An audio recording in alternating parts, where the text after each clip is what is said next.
Gilas Pilipinas mga bro, tinambakan lang ang Saudi Arabia sa kanilang last match at Justin Brownlee delikado kalaban. So rematch nga ng Gilas Pilipinas at Saudi Arabia mga bro para sa FIBA Asia Cup qualification match. Isa nga ang papasok ng quarterfinals at isa ang uuwi kapag natalo. Unpredictable nga ang match-up na to mga bro dahil sa laki ng improvement itong Saudi Arabia habang nag-i-struggle naman ang ating national team.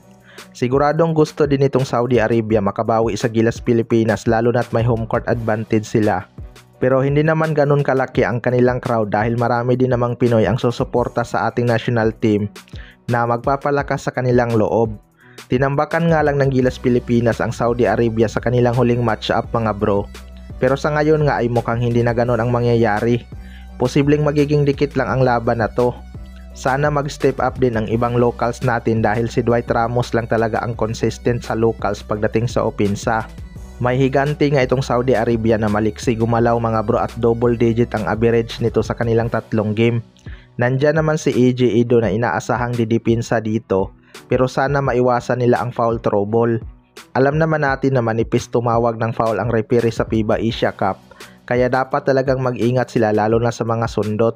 May mga rungkol din kasi sa kanilang mga previous match, kaya abangan na lang natin yan. Sa kabilang banda naman mga bro, Justin Brownlee delikadong kalaban. Ito ngang si Justin Brownlee ay hindi masyadong pumutok sa scoring kontra Iraq. Doon pa bumaba ang kanyang performance sa hindi ganun kalakas na kalaban. Pero dahil bumira ito ng 37 points kontra New Zealand, ito nga ang naging target ng Iraq sa kanilang depensa at tagumpay naman sila na malimit ang produksyon ni Justin Brownlee. Pero hindi nga nila nalimit ang isang locals natin na si Dwight Ramos, kaya bigo pa rin ang Iraq manalo. Ayon nga sa coach ng Saudi Arabia mga bro ay delikado daw kalaban itong si Justin Brownlee kapag pumutok ang kanyang shooting. Pinanood nga daw nito ang laro ni Justin Brownlee, kaya isa ito sa main target ng kanilang depensa. Sana lang ay hindi maapektuhan ang likod ni Justin Brownlee dahil parang nasaktan nga ito kontra Iraq, pero natapos niya pa naman ang laro.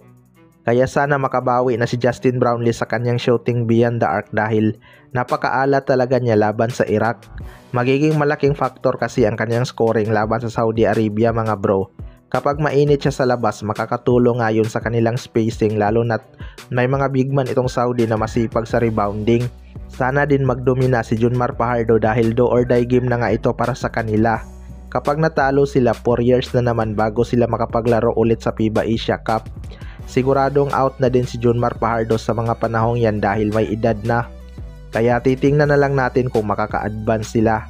Kayo mga bro, ano masasabi nyo tungkol dito?